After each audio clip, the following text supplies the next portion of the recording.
Doctor সাহেব, আপনি আমাকে বাঁচান। ডাক্তার বলল, তোমার মাকে বাঁচাতে হলে 5 লাখ টাকা কাউন্টারে জমা দিতে হবে।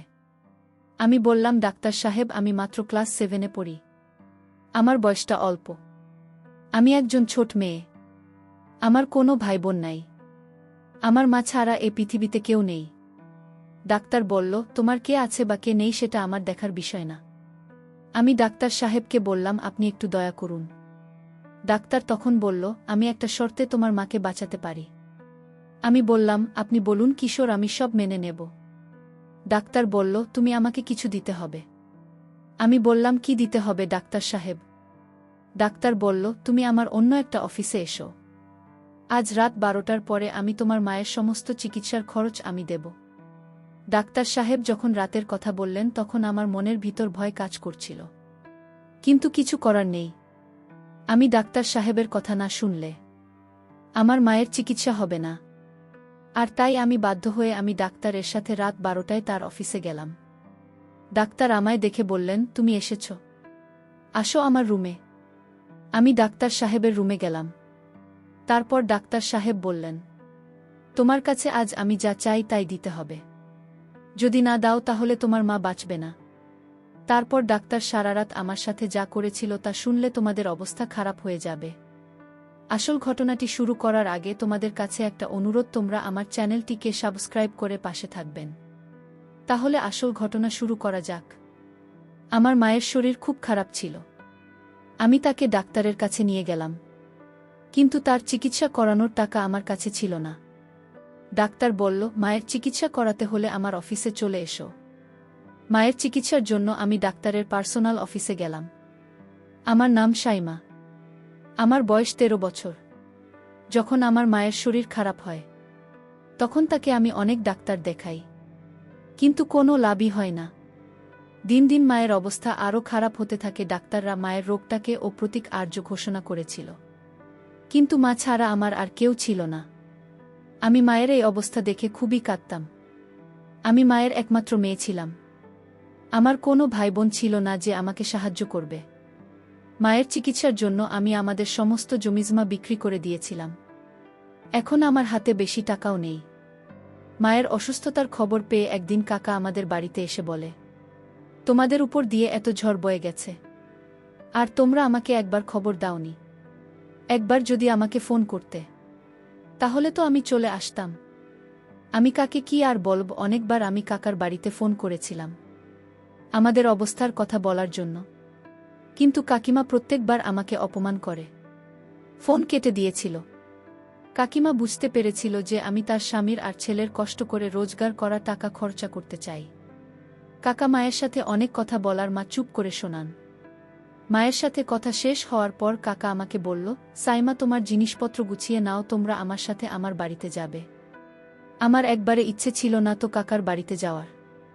কাকার ছেলেকে আমার পছন্দ নয়, কিন্তু কাকা বলল, যতদিন না আমার মা পুরোপুরি সুস্থ হচ্ছে ততদিন আমরা তাদের বাড়িতে থাকব। আর কাকার বাড়িতে থাকা মানে রোজ কাকিমার কথা শোনা। কাকিমা এমনিতেই আমার সৌন্দর্য দেখে হিংসা করত। সে বলতো আমি সব ছেলেকে আমার রূপের জালে ফাঁসায়, কিন্তু কাকা জোর করল, তাই আমাকে বাধ্য হয়ে জিনিসপত্র গোছাতে হলো। কাকা আমাদের তার বাড়িতে নিয়ে গেল। কাকি তো এই খবরটা পেয়ে গোটা বাড়ি মাথায় তুলে বলতে লাগল, এমনিতে এত খরচ, তার উপর আরও 2জন মানুষকে বাড়িতে নিয়ে এলে এদের খাওয়া পড়া খরচা কে দেবে? তখন কাকা গিয়ে কাকির কানে কানে কিছু একটা বলার কাকি চুপ করে গেল। কাকি আমাকে বলল, যাও সাইমা, তোমার মাকে নিয়ে ঘরে যাও। আমি যেতে যেতে ভাবতে লাগলাম যে কাকা কি এমন বলল কাকিকে যে কাকি এরকম বদলে গেল। কিন্তু কিছুক্ষণ পর আমি ব্যাপারটা ভুলে গেলাম আর মাকে নিয়ে চিন্তা করতে শুরু করলাম। আমি ভাবলাম যে আমি যদি শহরে কোনো ছোটখাটো একটা চাকরি খুঁজে নিই তাহলে মায়ের চিকিৎসার টাকা জোগাড় করতে পারব। কিন্তু আমার চিন্তা ছিল যে কাকা যদি আমাকে চাকরি করতে না দেয়। পরের দিন সকালে উঠে আমি প্রথমে রান্নাঘরে গেলাম কিছু খাবারের বন্দোবস্ত করতে। তখন কাকি রান্নাঘরে এসে আমাকে বলল, দেখো সাইমা, এখন তো তোমাকে আর তোমার মাকেই বাড়িতে থাকতে হবে। তুমি তো জানো জিনিসপত্রের দাম কি রকম বেড়েছে। তুমি এক কাজ করো, শহরে কোনো ছোটখাটো একটা চাকরি খুঁজে নাও, তাহলে কিছু না হোক মায়ের ওষুধ খরচা তো তুমি দিতে পারবে। বাকি ব্যবস্থা আমি আর তোমার কাকা করে নেব, সে নিয়ে তোমায় ভাবতে হবে না। আমি কাকির এই রোগটা কোনোদিনও দেখিনি। তার ব্যবহার একদম বদলে গিয়েছিল, আমার মায়ের খুব ভালোভাবে খেয়াল রাখছিল। আমি দেখে অবাক হলাম যে এক রাতের মধ্যে কাকে এতটা কি করে বদলে গেল। কাকা কি এমন বল কাকিকে যে সে নিজেকে বদলাতে বাধ্য হল? সে যাই হোক, সে আমার সাথে খুব ভালো ব্যবহার করছিল। আমি তো এ বিষয়ে খুশি ছিলাম যে আমি এখন চাকরি করতে পারব, কেউ আমাকে বাধা দেবে না। আমি ঘরে এসে মাকে বললাম যে আমি চাকরি করতে চাই, কারণ আমি জানি মায়ের এটা জানা দরকার। তার মেয়ে সারাদিন কোথায় থাকবে?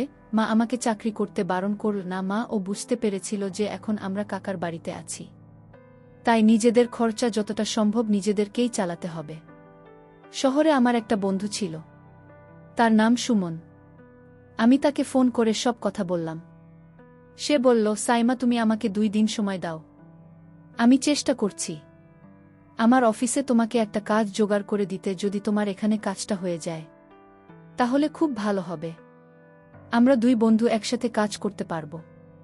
কথা শুনে আমি খুব খুশি হলাম, কারণ আমি প্রথমবার শহরে কাজ করতে যাব।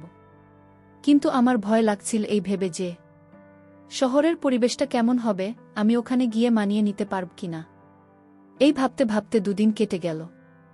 2 দিন পর সুমন আমার বাড়িতে চলে এলো।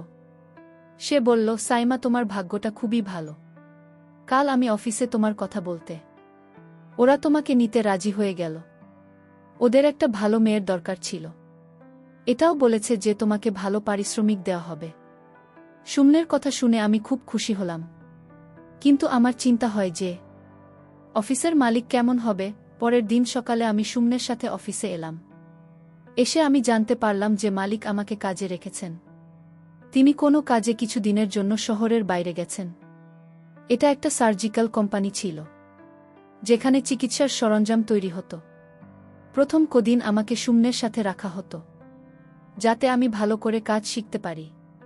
প্রথম দিন আমার অফিসে আসতে অস্বস্তি হচ্ছিল, কিন্তু আস্তে আস্তে আমি এখানে পরিবেশের সাথে নিজেকে মানিয়ে নিলাম। আমি সুমনের সাথে অফিসে আসতাম, আর ছুটি হলে তার সাথে বাড়ি ফিরতাম। 15 দিন হয়ে গেল আমি এখানে কাজ করছি, কিন্তু এখনও আমি আমার মালিককে দেখতে পাইনি। আমি এখনও জানি না তিনি কে, আর তিনি কেমন। আমি একবার ওনার সাথে দেখা করতে চাই, যিনি আমাকে কোনো ইন্টারভিউ না নিয়ে চাকরিতে দিয়ে দেন। আমার শিক্ষাগত যোগ্যতা বেশি নয়, আমি কেবল 7 পাশ করেছিলাম। বাবা মারা যাওয়ার পর আমার আর পড়াশোনা করা হয়নি। একদিন মায়ের শরীর খুব বেশি খারাপ হয়েছিল। আমি সেই সময় অফিসে ছিলাম। কাকি আমাকে ফোন করে বলে, তোমার মায়ের শরীরটা খুব খারাপ, তুমি এক্ষুনি বাড়ি চলে এসো। কাকির গলাটা খুব চিন্তিত শোনায়। আমি সঙ্গে সঙ্গে সুমনকে বলে বাড়ি চলে এলাম। এসে দেখি মা খুব অসুস্থ। আমি মাকে নিয়ে হাসপাতালে গেলাম। সেখানে ডাক্তার মাকে দেখেই জবাব দিয়ে দিল, বলল, তুমি ওনাকে কলকাতা নিয়ে যাও। তখন আমার কাছে বেশি টাকাও ছিল না, কিন্তু তাও আমি মাকে কলকাতা নিয়ে এলাম। আমি চাই না থাকার জন্য মায়ের চিকিৎসা বন্ধ হয়ে যাক। কলকাতা নিয়ে এসে আমাকে হাসপাতালে ভর্তি করিয়ে দিলাম। ওখানে ডাক্তার আমাকে ধৈর্য ধরতে বলে, তারা তাদের দিক থেকে পুরো চেষ্টা করছে। এদিকে আমার কিছুই ভালো লাগছিল না, মনে হচ্ছিল না যে কোনো সময় আমাকে ছেড়ে চলে যেতে পারে।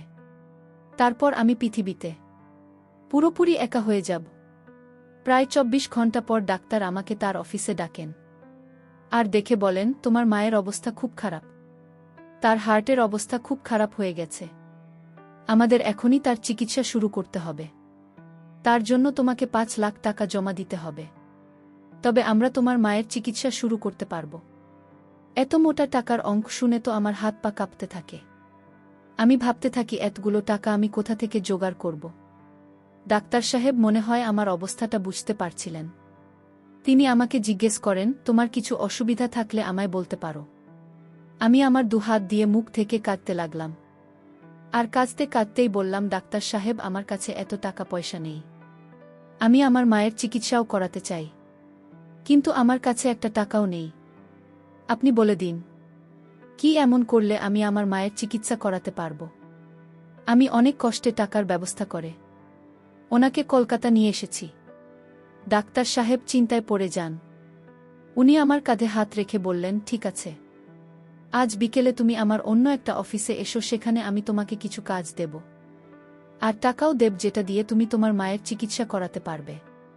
তুমি যদি আমার কথা না শোনো তাহলে তোমাকে আর বাঁচানো যাবে না। আমি কোনোভাবেই মাকে হারাতে চাই না। তাই আমি ডাক্তার সাহেবের কথা মেনে নিলাম। বিকেলে আমি ডাক্তার সাহেবের দেওয়া ঠিকানায় গিয়ে পৌঁছালাম। যেখানে উনার আরও একটা অফিস আছে, সেখানে গিয়ে আমার একটা বড় ঝটকা লাগল। কারণ সেটা সেই অফিস যেখানে আমি সুমনের সাথে অফিসের কাজ করি। সন্ধে 7টা বাজছিল, ডাক্তার সাহেব আমার জন্য অপেক্ষা করছিলেন। তিনি আমাকে দেখে হাত ধরে তার অফিসে নিয়ে আসেন এবং বসতে বলেন। আমার একটু ভয় করছিল, কারণ অফিসে আমি একদম একা ছিলাম। কিছুক্ষণ বসার পর আক্তার সাহেব বললেন, তুমি তোমার মায়ের চিকিৎসা করাতে চাও, তাই না? তুমি আমার জন্য কি করতে পারবে? আমি বললাম, স্যার, আপনি যা বলবেন আমি তাই করব। আপনি শুধু আমার মাকে বাঁচিয়ে দিন।